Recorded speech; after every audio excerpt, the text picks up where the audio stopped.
यदि 2400 रुपए को ए और बी के बीच 7:5 के अनुपात में बांटा जाता है तो बी का हिस्सा कितना होगा। तो आइए आज मैं आपको अनुपात के इस सवाल को करने की एकदम आसान ट्रिक सिखाता हूं और बढ़िया बढ़िया सवाल कराता हूं। तो टोटल 2400 रुपए है। तो टोटल कितनी अमाउंट है, आप बोलेंगे सर टोटल जो अमाउंट है ये है 2400 रुपए। और 2400 रुपए को हम दो लोगों के बीच में बांट रहे हैं और ये व्यक्ति हैं आपके भाई साहब ए और बी। और किस अनुपात में बांट रहे हैं आप देख लीजिए, 7:5 में। अब आप एक बात याद रखिएगा, अनुपात का मतलब होता है हिस्सा। मतलब अगर टोटल राशि का 7 हिस्सा ए को मिल रहा है तो 5 हिस्सा बी को मिल रहा है। तो टोटल राशि के 7 और 5 कितने हिस्से हो रहे हैं, तो आप बोलेंगे सर इसके 12 हिस्से हो रहे हैं। तो टोटल 12 हिस्से की वैल्यू 2400 रुपए के बराबर है। तो एक हिस्सा जो होगा 12 एकम 12 और 12 दूनी 24, यानी कि एक हिस्सा आपका 200 का होगा। तो बी का पूछा गया है तो बी के 5 हिस्से हैं। अब अगर एक हिस्से में आपका 200 रुपए आ रहा है तो 5 हिस्से में 5 मल्टीप्लाई बाय 200 यानी कि 1000। तो हमारे इस क्वेश्चन का करेक्ट आंसर 1000 होगा। अगले सवाल को देखिए आप। तो एक निश्चित राशि को x और y के बीच 4:3 के अनुपात में बांटा जाता है। यदि y का हिस्सा 2400 रुपए है तो कुल मूल राशि कितनी होगी, ये आपसे सवाल में पूछा गया है। तो भैया देखिएगा, इसको मैं आपको उड़ाना सिखाता हूं, पहले आप बेसिक तरीका सीख लो। तो टोटल एक अमाउंट है और इसको क्या किया जा रहा है कि दो लोगों के बीच में बांटा जा रहा है और ये दो लोग हैं भैया x और y।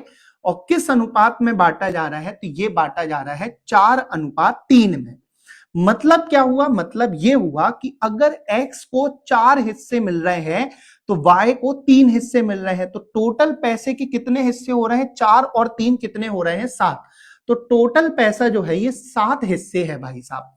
अब अगर आप ध्यान से देखेंगे कि y का हिस्सा जो है ये 2400 रुपए है, तो y को मिल रहे हैं 2400 रुपए। तो अगर आप ध्यान से देखेंगे y को 3 यूनिट पैसा मिल रहा है जो कि 2400 रुपए के बराबर है। तो एक यूनिट की वैल्यू 3 एकम 3, 3 अट्ठे 24, एक यूनिट की वैल्यू आपकी 800 होगी। तो टोटल पैसा 7 हिस्से है।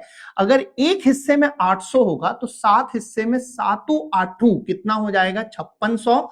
तो हमारे इस क्वेश्चन का करेक्ट आंसर जो होगा वो 5600 होगा। आप इस सवाल को डायरेक्ट भी उड़ा सकते थे। कैसे, अगर x को 4 हिस्से मिल रहे हैं तो y को 3 हिस्से मिल रहे हैं तो टोटल कितने हिस्से हो रहे हैं, 7। मतलब टोटल जो अमाउंट होनी चाहिए वो 7 से कटने वाला नंबर होना चाहिए। क्या 8000 7 से कटता है, बिल्कुल नहीं।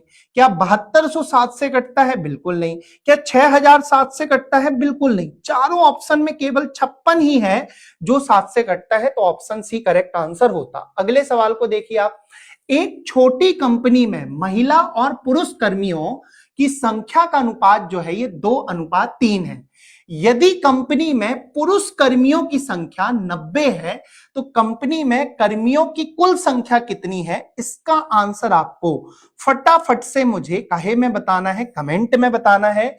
और अगर आप ऐसे ही एकदम आसान तरीके से पूरा का पूरा मैथ्स और रीजनिंग मुझसे पढ़ना चाहते हैं तो स्क्रीन में दिए गए नंबर 8517851701 पर पूरा भरोसा करके आप व्हाट्सएप में क्या कर सकते हैं, मैसेज कर सकते हैं। और इस नंबर के द्वारा आपको व्हाट्सएप में जो जानकारी दी जाती है उसको आंख बंद करके आप फॉलो करके मेरे मैथ्स रीजनिंग के ऑनलाइन फाउंडेशन कोर्स को ज्वाइन कर सकते हैं, जिसमें हर दिन करीब 3 घंटे पूरी ईमानदारी से मैं आपकी मैथ्स रीजनिंग की लाइव क्लास लेता हूं, जिसको अगर आप लाइव ना देख पाए तो आप रिकॉर्डेड भी देख सकते हैं। वैसे तो कोर्स की फीस 349 है, लेकिन आपने इस बैच को इतना प्यार दिया है ना कि 1 महीने के अंदर हमारे इस बैच में 7000 से भी ज्यादा प्यारे प्यारे स्टूडेंट जुड़ गए हैं। और इसी खुशी में मैं आपकी फीस को 349 रुपए ना करके कर रहा हूं केवल और केवल 249 रुपए। और कोर्स की वैलिडिटी है 1 साल। तो सिर्फ 249 रुपए की गुरु दक्षिणा में 1 साल की वैलिडिटी के साथ आप कंप्लीट मैथ्स और रीजनिंग दो सब्जेक्ट एकदम आसानी से पढ़ पाएंगे। अगर वीडियो पसंद आया हो तो इसे लाइक और शेयर करना ना भूलें, कमेंट में अपना प्यार दें। मिलते हैं नेक्स्ट वीडियो में, तब तक के लिए आप सभी लोगों को जय हिंद।